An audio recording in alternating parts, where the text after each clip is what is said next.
Welcome to our channel concept point by Uma sir. मैं आप सबके लिए बहुत ही महत्वपूर्ण प्रश्न ला रहा हूं जो बोर्ड एग्जाम में पूछने का चांस बहुत ज़्यादा है। आप मेरे साथ जुड़े रहिए, मेरे चैनल के साथ जुड़े रहिए, आपको 100% फायदा होगा। आपके लिए मैं साइंस का भी कल या तो परसों वीडियो अपलोड करूंगा जिसमें साइंस का भी बहुत सारे क्वेश्चंस को कवर करूंगा। अभी तक हम लोगों ने मिला जुला करके 450 क्वेश्चन के आसपास डिस्कस किया है। अभी और हम डिस्कस करना है, देखते हैं बोर्ड पर हम लोग आगे बढ़ते हैं।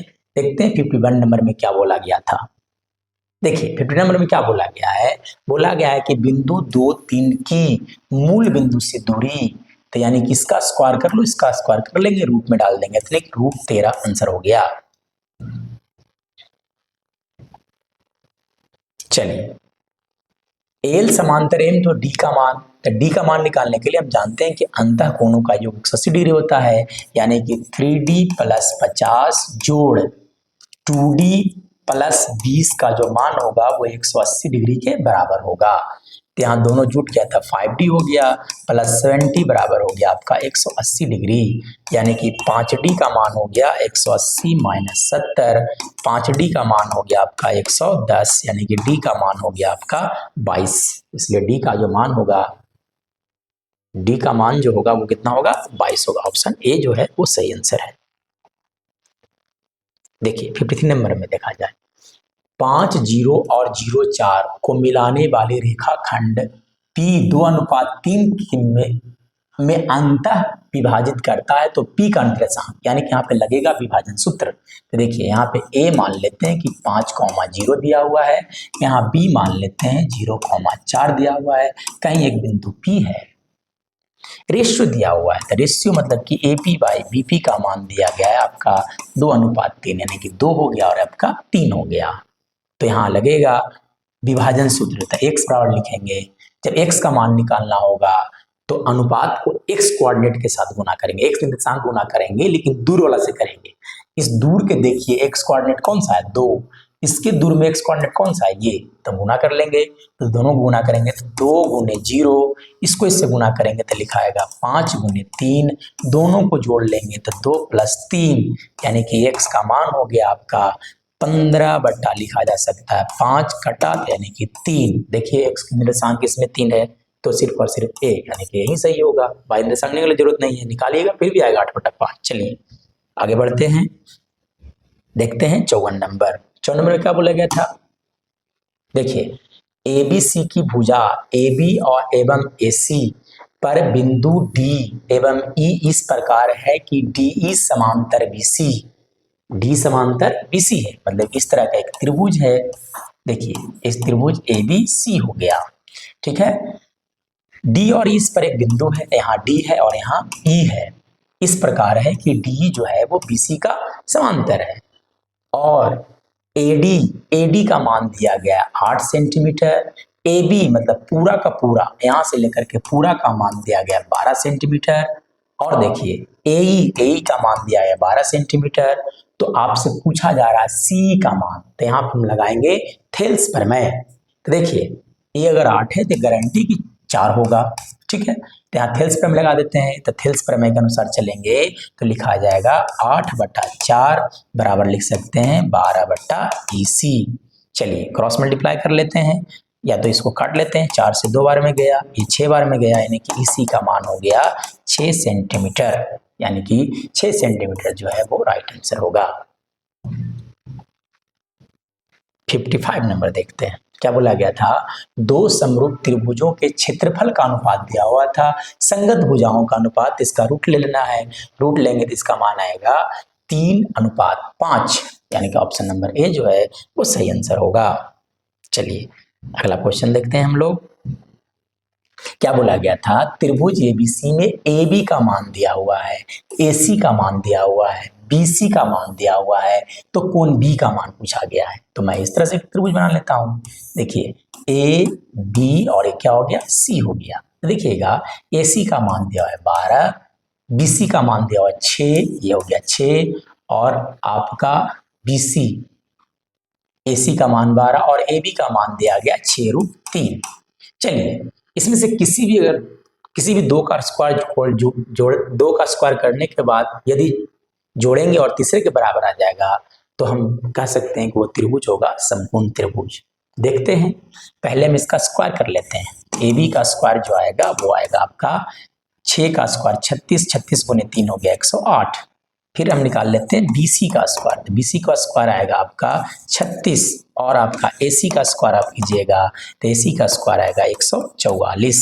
तो देखिए जब इन दोनों को जोड़ेंगे तो इसका मान जो है वो AC स्क्वायर के बराबर आएगा, यानी कि कहा जा सकता है कि AB square plus BC square का जो मान होगा वो AC स्क्वायर के बराबर आएगा। तो AC को हम लोग बोलेंगे हाइपोटेन्यूज, कर्ण बोलेंगे। तो AC हो गया आपका कर्ण, कर्ण के सामने वाला कोण होता है 90 डिग्री। तो यानी कि कोण B के बारे में पूछा गया था, इसलिए कोण B का मान होगा 90 डिग्री। चलिए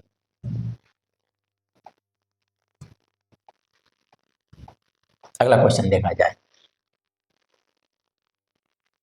देखिएगा 57 नंबर देखते हैं। बोला गया था कि वृत्त की कितनी स्पर्श रेखाएं हो सकती है। तो एक वृत्त की अनंत स्पर्श रेखाएं हो सकती है, जैसे यहाँ से भी स्पर्श रेखा, इस तरह से बहुत सारा स्पर्श रेखा हो सकता है, इसलिए अनेक होंगे आंसर। देखा जाए, बाह्य बिंदु से वृत्त पर खींची गई स्पर्श रेखाओं की लंबाई होगी तो वो समान होती है।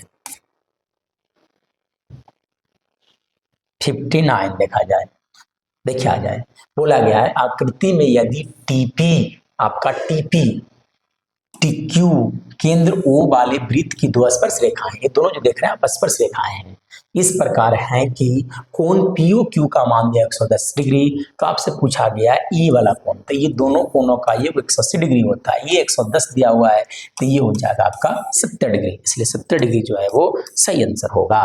चलिए अगले क्वेश्चन की ओर हम लोग बढ़ते हैं।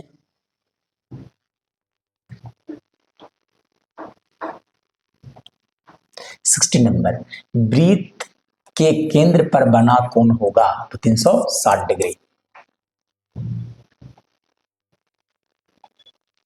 किसी वृत्त की त्रिज्या तिगुनी कर दी जाए तो नए पुराने वृत्तों के परिधि का अनुपात। तो देखिए पहले अगर मान लेते त्रिज्या r था तो अब त्रिज्या हो गया 3r, तो दोनों के परिधि का अनुपात, तो पहले के वृत्त का जो परिधि होगा वो लिखाएगा, तो नए एवं पुराने, तो नए जो हो गया वो हो गया आपका 2 पाई r, r का मान लिखाएगा 3r, पुराने तो यानी कि 2 पाई r हो गया, 2 से 2 गया, पाई से पाई गया, r से r गया, यानी कि 3:1 जो है वो सही आंसर होगा।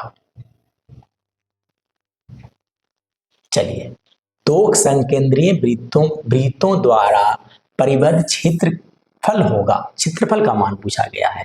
तो क्षेत्रफल का मान जो हम लोग लिखते हैं संकेंद्रीय वृत्तों का capital R square minus small r square, इसको जब हम फार्मूला बैठाएंगे तो इसको लिखा जा सकता है R plus R into R minus R, यानी किस तरह का लिखा हुआ ऑप्शन बी है।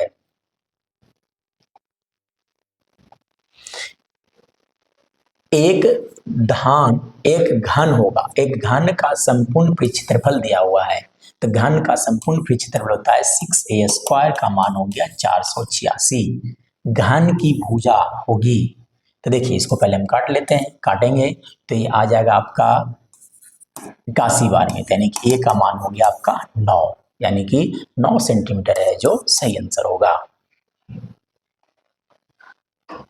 चलिए, 3 सेंटीमीटर भुजा वाले 1 सेंटीमीटर भुजा वाले कितने घन बनाए जा सकते हैं, तो इसका क्यूब कर लीजिए, वही आपका आंसर होगा, यानी कि 27। देखिए, एक लंब वृत्तीय बेलन जिसकी त्रिज्या r है, ऊंचाई h है, तो वक्र क्षेत्रफल होता है 2 पाई RH। देखा जाए, एक 14 सेंटीमीटर ऊंचाई के बेलन का वक्र क्षेत्रफल इतना दिया गया है, इसका आयतन पूछा गया है, तो 2 पाई RH का जो मान दिया गया है वो आपका दिया गया है 264। तो 2 को 2 रहने देते हैं, पाई का मान हो गया 22/7। त्रिज्या नहीं दिया गया है, 14 सेंटीमीटर से ऊंचाई दिया गया है, यानी कि r नहीं मालूम है, h का मान हो गया 14 बराबर लिख सकते हैं 264। चलिए काट लेते हैं, 2 से कट गया तो 1 3 2 हो गया, फिर इसमें 22 से काट देता हूँ 6 बार में कट गया, फिर से 7 से 2 बार में काट देता हूँ, 2 से 3 बार में कट गया, यानी कि त्रिज्या का मान हो गया 3 सेंटीमीटर। इसका आयतन, तो आयतन के लिए फॉर्मूला हम जानते हैं कि लिखा जाता है पाई आर स्क्वायर एच, रख देते हैं। पाई का मान 22/7, आर का मान हो गया 9 गुने एच, एच का मान हो जाएगा आपका ऊंचाई था इसलिए लिख सकते हैं 2 बार में चला गया, तो इसको गुना कर लेते हैं। गुना करने पर आएगा इसका मान 198 गुने 2, गुना करेंगे तो 16, फिर देखिए यानी कि 396 यानी कि ऑप्शन नंबर सी जो है वो सही होगा। चलिए नेक्स्ट देखा जाए इस क्वेश्चन में क्या बोला गया है। इस क्वेश्चन में देखिए एक शंकु की ऊंचाई 24 सेंटीमीटर है, यानी कि एच का मान हो गया 24 सेंटीमीटर, आधार की त्रिज्या यानी कि आर का मान हो गया 6 सेंटीमीटर, शंकु का आयतन, तो शंकु का आयतन का फॉर्मूला होता है 1/3 पाई आर स्क्वायर एच, 1/3 पाई को पाई रहने देते हैं, आर का मान हो गया 36 गुने लिख सकते हैं यहाँ पे 24, 6 का स्क्वायर करेंगे तो 36 होगा। ठीक है, अब हम इसको काट लेते हैं, तो काटेंगे तो ये 8 बार में कट गया, गुना कर लेते हैं तो गुना करेंगे तो इसका मान आ जाएगा 8 गुने 6 हो गया 48, फिर है ना गुना किए तो हो गया यहाँ पे 88 पाई, यानी कि 288 पाई जो होगा वो आपका सही आंसर होगा। नेक्स्ट आगे क्वेश्चन देखिएगा, एक गोले का व्यास 6 सेंटीमीटर है, गोले का आयतन होगा, तो गोला का व्यास दिया हुआ है, आयतन के बारे में बात किया जा रहा है, तो गोला का आयतन होता है 4/3 पाई आर क्यूब, पाई को पाई रख देते हैं, क्यूब जब करेंगे देखिए व्यास है तो त्रिज्या हो जाएगा इसका 3, इसलिए 3 का क्यूब होगा, तो जब हम इसको लिख सकते हैं 4/3 गुने पाई गुने 9 का क्यूब हो गया 27, 9 बार में गया, 9 गुने 4 होता है 36 पाई, इसलिए 36 पाई CM क्यूब जो होगा वो आपका राइट आंसर होगा। नेक्स्ट देखा जाए सबसे न्यूनतम संख्या जिसे √27 को गुना करने पर एक प्राकृतिक संख्या प्राप्त हो जाएगी, मतलब √27 में कितना से गुना करें सबसे छोटा संख्या कि जिसकी वजह से ये जो है वो प्राकृतिक संख्या में बदल जाए, कौन सी संख्या होगी जिसके साथ इसको गुना किया जाए, तो प्राकृतिक संख्या में बदलने के लिए इसको √3 से गुना करेंगे, इसका मान आ जाएगा √81, और √81 का मान ओवरऑल कितना होता है 9 होता है, यानी कि ऑप्शन नंबर बी जो है वो सही होगा। देखिए √7, तो √7 किस तरह का संख्या है, तो √7 एक अपरमय संख्या है। देखा जाए नेक्स्ट क्वेश्चन में क्या बोला गया है, बहुपद के शून्य ज्ञात करना है, तो बहुपद के शून्य के लिए इसको फैक्टराइज कर लेंगे, फैक्टराइज कर लेते हैं तो 4x² माइनस लिखा होता है 3, इसको लिख सकते हैं 2x का होल स्क्वायर माइनस √3 का होल स्क्वायर, फॉर्मूला बिठाते हैं इसको लिख सकते हैं 2x प्लस √3 इंटू लिखा जा सकता है 2x माइनस √3, शून्यकों के लिए लिखा सकते हैं 2x प्लस √3 बराबर लिखाएगा 0 और 2x माइनस √3 बराबर लिखाएगा 0, यानी कि x बराबर लिख सकते हैं माइनस √3/2 और यहाँ से x बराबर लिखा जा सकता है √3/2, यानी कि माइनस √3/2 और प्लस √3/2 जो है वो सही आंसर होगा, यानी कि ऑप्शन नंबर बी। देखा जाए यदि बहुपद px, एक बहुपद px दिया हुआ है के शून्य का अल्फा बीटा हो तो अल्फा प्लस बीटा का मान पूछा गया आपसे, तो अल्फा प्लस बीटा बराबर बहुत इजी फार्मूला होता है -b/a, तो -7/1, यानी कि ओवरऑल इसका मान आ गया -7, यानी कि -7 जो है वो सही आंसर होगा। देखिए अगला क्वेश्चन को पढ़ते हैं, बोला गया था कि अल्फा बीटा द्विघात बहुपद के शून्यक है, तो अल्फा स्क्वायर गुने बीटा स्क्वायर का मान बोला गया था, तो पहले हम निकाल लेते हैं अल्फा गुने बीटा, तो अल्फा गुने बीटा होता है c/a, यानी कि 4 हो गया, अब अल्फा स्क्वायर बीटा स्क्वायर, तो इसको लिख सकते हैं अल्फा इंटू बीटा का होल स्क्वायर, यानी कि 4 का स्क्वायर करेंगे तो इसका मान हो जाएगा आपका 16 नहीं है, यानी कि इसका यहाँ कुछ मिसिंग है, यहाँ पे प्लस होना चाहिए, इसका मतलब अल्फा स्क्वायर प्लस, इट में भी alpha square plus beta square का मान पूछा गया होगा, लेकिन क्वेश्चन के अनुसार देखा जाए तो ये सही होगा। ठीक है, तो alpha square plus beta square का मान होगा आपका 16 होगा।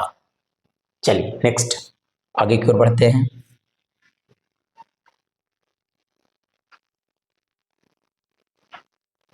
देखिए पिछला क्वेश्चन हम लोग डिस्कस कर लिए, ठीक है, ओके। आगे की ओर बढ़ते हैं। निम्न में कौन, ये समीकरण दो लिखा हुआ है, पूछा जा रहा है इसका हल कौन होगा। तो देखिए दोनों को सोल्व कर लेते हैं। x बराबर लिखा हुआ है यहाँ पर 3y, और ये देखिए यहाँ लिखा हुआ था 2x प्लस 4y बराबर लिखा हुआ था 10। दो कॉमन लेते हैं तो x प्लस 2y का मान हो जाएगा आपका 5। तो यहाँ पर लिख सकते हैं 3y प्लस 2y बराबर हो गया 5, यानी कि 5y का मान होगा 5, यानी कि y का मान हो गया 1।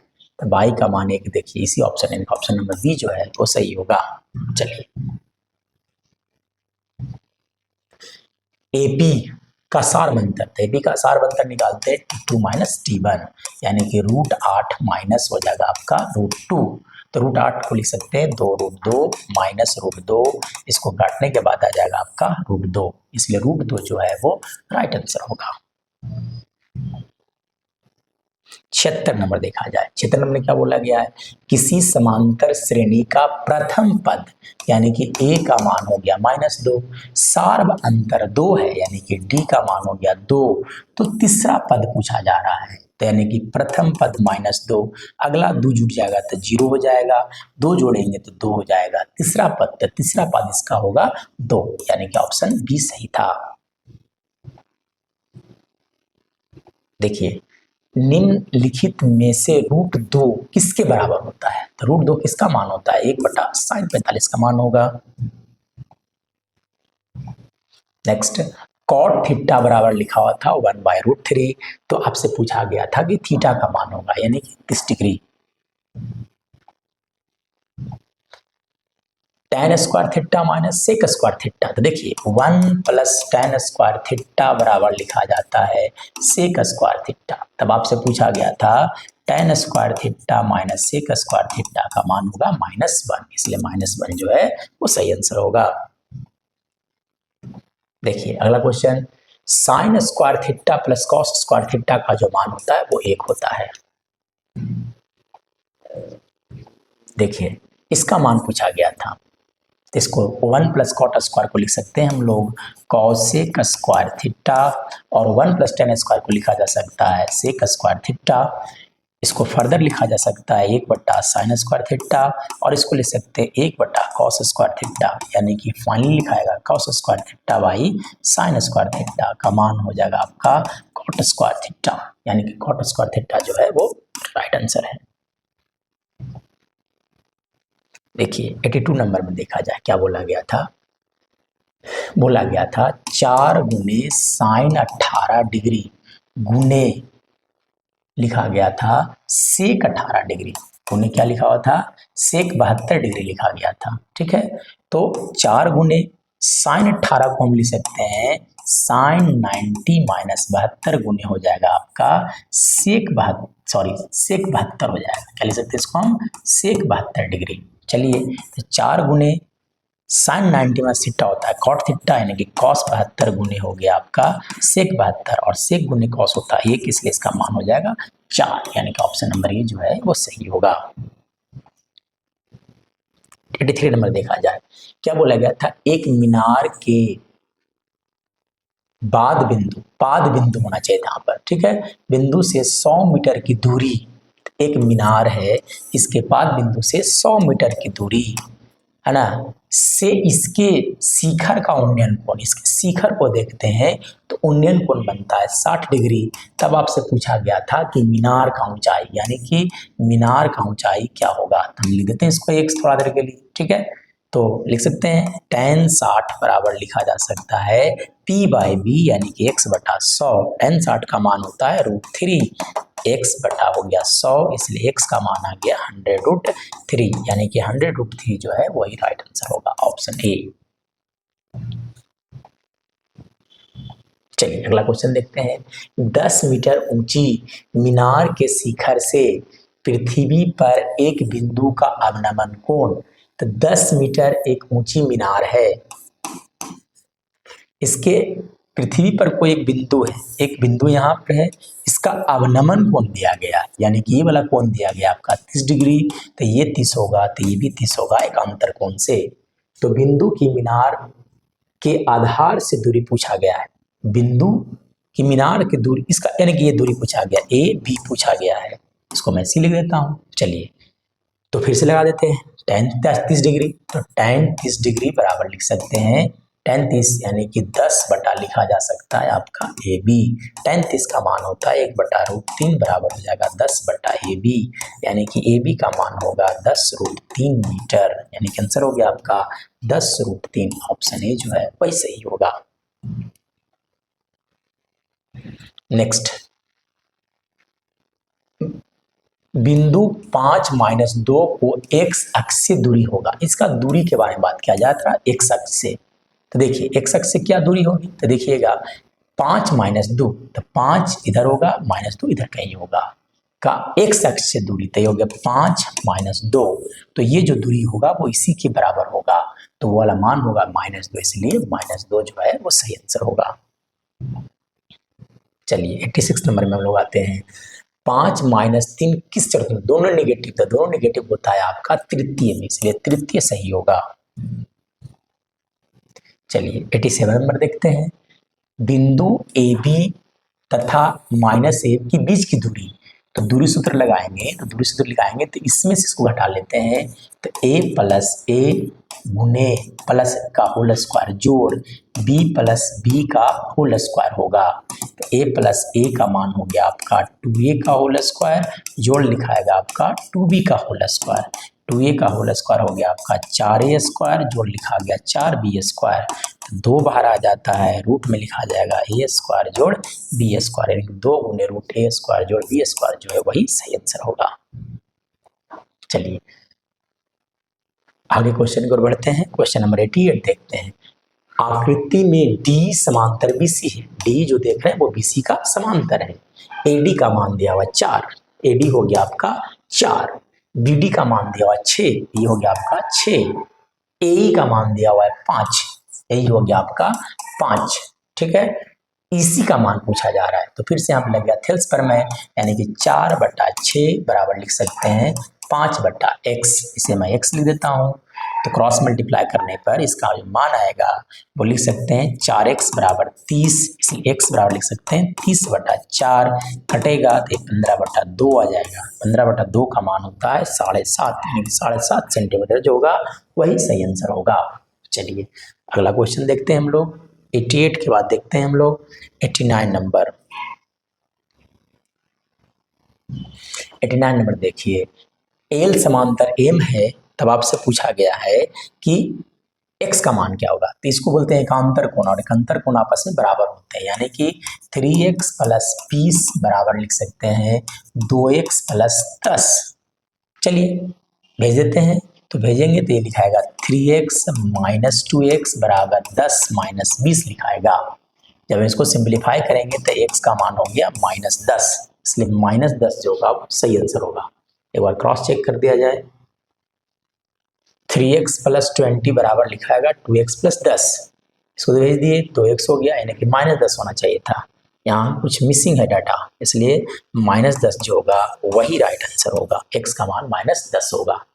चलिए आगे बढ़ते हैं हम लोग, 89 के बाद 90 देखते हैं, बिंदुओं P और Q को मिलाने वाले रेखाखंड का मध्य बिंदु, तो मध्य बिंदु सूत्र हम लोग जानते हैं कि लिखा जाता है x बराबर लिखते हैं x1 + x2/2, मतलब कि दोनों का x निर्धारक को जोड़ दीजिए, तो जोड़ेंगे तब -6 - 2/2 करेंगे, तो इसका मान आ गया -4। देखिए एक ही से 4 काम चल जाए, तो यहाँ भी है, तो इसका चेक करना पड़ेगा बाई निर्देशांक, तो बाई निर्देशांक आ जाएगा -12/2, कट गया था, आ गया इसका मान -6, यानी कि ऑप्शन नंबर डी जो है वही सही होगा। चलिए 91 को देखते हैं, त्रिभुज ABC और DEF, तो 2 त्रिभुज है, एक त्रिभुज ABC है, एक त्रिभुज हो गया आपका ABC, और एक और त्रिभुज है DEF, तो ये त्रिभुज आ गया हो गया आपका DEF हो गया। कोण A का मान दिया 50 डिग्री, ये 50 डिग्री है, चलिए 50 डिग्री दिया गया है, ये दिया गया है कोण बी दिया गया आपका 70 डिग्री, ठीक है। कोण सी का मान दिया गया 60 डिग्री, ये वाला कोण हो गया आपका 60 डिग्री। कोण डी का भी मान दिया गया 60 डिग्री, 60 डिग्री दिया गया है। कोण ई का मान दिया गया 70 डिग्री, कोण ई जो है वो 70 डिग्री दिया गया है, तथा कोण एफ का मान दिया गया 50 डिग्री। सारे के सारे कोण मेंशन किया गया है। तो इसमें से चुनना है कि कौन सिमिलर होगा एक दूसरे का, समरूप कौन से होंगे। देखिए समरूप त्रिभुज लिखने का एक तरीका होता है कि कौन सा कोण किसके बराबर है। देखिए ये वाला कोण ए जो है वो कोण एफ के बराबर है, इसलिए पहले लिख देते हैं ए, तो इसके सामने लिखा जाएगा इधर एफ। त्रिभुज यहाँ लिख देते हैं, त्रिभुज यहाँ लिख देते हैं, ठीक है। अब देखिए यहाँ पे देखिए क्या लिखा हुआ था बी, तो इसके बी जो है, इस त्रिभुज का बी कोण जो है, इस त्रिभुज का कोण बी, इस त्रिभुज का कोण बी जो आप देख रहे हैं इस त्रिभुज के कोण ही के बराबर है, इसलिए यहाँ पर जब बी लिखेंगे तो इसका जो सेकंड लेटर होगा वो लिखाएगा ई, तब ए बी सी हो गया। अगला लेटर गारंटी यहाँ पे क्या लिखाएगा एफ ई डी। तो देखिए ये दोनों समरूप होंगे। देखिए कहाँ लिखा हो इस तरह से, इधर देखिए एफ ई डी, देखिए एफ ई डी यानी कि ऑप्शन नंबर डी जो है यही सही आंसर होगा। चलिए अब हम लोग आगे की ओर बढ़ते हैं, 92 देखते हैं।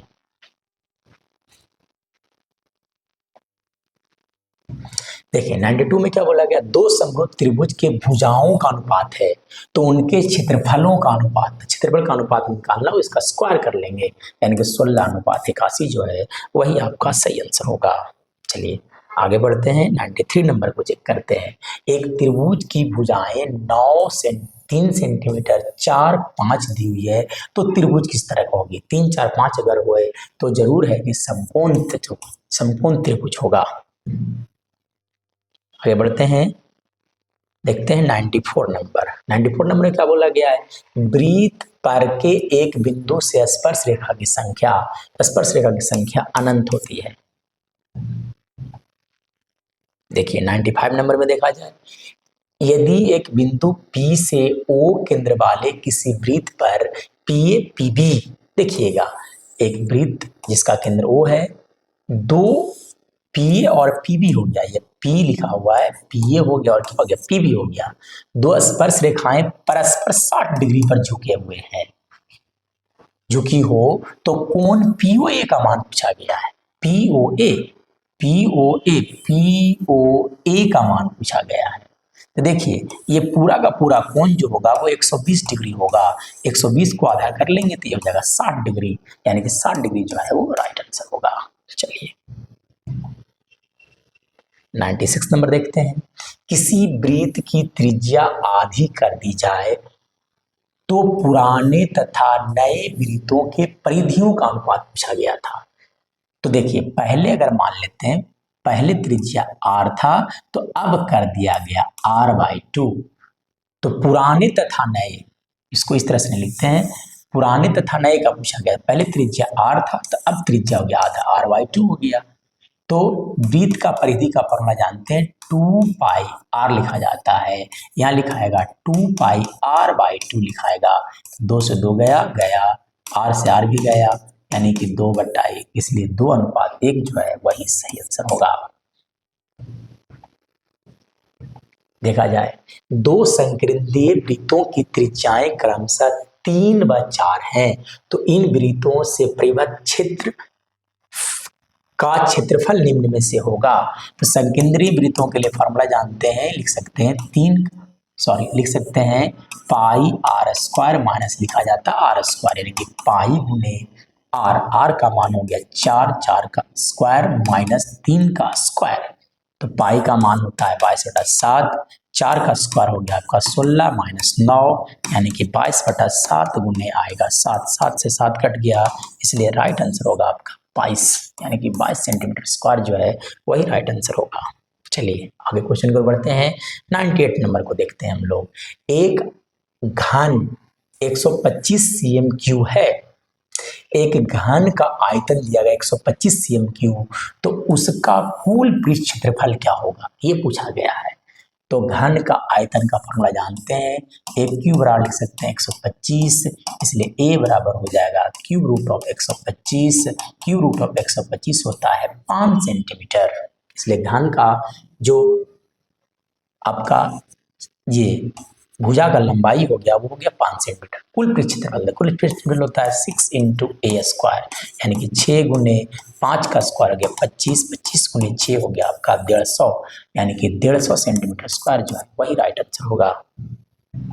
चलिए आगे की ओर बढ़ते हैं, चलो देखते हैं 98 नंबर। 9 सेंटीमीटर भुजा वाले 9 सेंटीमीटर भुजा वाले घन से 3 सेंटीमीटर कितनी बनाई जा सकती है? तो यानी कि 6 का क्यूब बराबर लिख देंगे n गुने 3 का क्यूब। अब 6 का क्यूब को लिख सकते हैं 6 गुने 6 गुने 6 बराबर n गुने लिख सकते हैं 3 गुने 3 गुने 3, 3 3 3 से सबको काट लीजिए तो ये 2 बार में गया, ये भी 2 बार में, ये भी 2 बार में, यानी कि n का मान आ गया 8, इसलिए n का मान हो जाएगा 8। चलिए 100 हम लोग आते हैं सेट 4 का लास्ट क्वेश्चन पर। 10 सेंटीमीटर त्रिज्या के आधार वृत्त एवं 5 सेंटीमीटर ऊंचाई वाले बेलन का कुल पृष्ठ क्षेत्रफल तथा वक्र पृष्ठ क्षेत्रफल का अनुपात।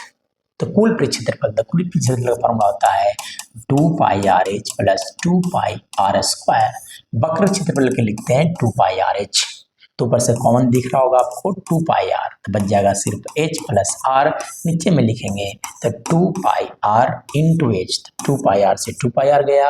अब h का मान दिया गया था आपका, दिया हुआ था ऊंचाई दिया हुआ था 5 प्लस 10 बटा फिर से ऊंचाई, तो ऊंचाई देखिए 10 सेंटीमीटर, त्रिज्या 5 सेंटीमीटर यानी कि 5 हो गया, यानी कि 15/5 कट गया तो इसका मान आ गया 3:1, इसलिए 3:1 जो है वही राइट आंसर होगा।